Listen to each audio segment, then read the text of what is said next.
ГСП онлайн. Городские новости сейчас.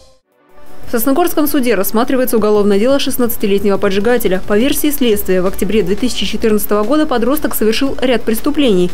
2 покушения на кражу, одно из них – группой лиц. Парни пытались унести из хранилища бензопилу и часть дивана. Грабителей испугнуло появление владельца имущества. Однако хулиган все же запомнится соседям. За одну ночь он совершил 3 поджога. Поссорился с девушкой, напился и решил отомстить жителям поселка.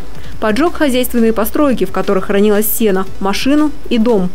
Ему вменяется совершение общественно опасным способом этого уничтожения имущества, поскольку хозпостройки располагались вблизь жилых домов, то есть была опасность уничтожения, в том числе жилых домов, где проживали граждане.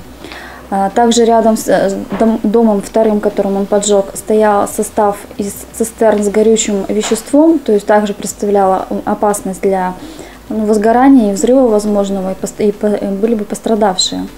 Следователи отмечают, ни одного гражданского иска пострадавшие не написали. Юноша из неблагополучной семьи, родители не работают. Сам парень говорит, шел на кражи ради покупки еды и одежды. Органы ОПДН регулярно проверяют эту семью. Но на момент их визитов дома все как полагается. Сейчас подросток арестован. Свою вину признал, раскаялся и активно содействовал следствию. До вынесения приговора он будет находиться под стражей. В данный момент следствие закончено. Уголовное дело рассматривается в суде.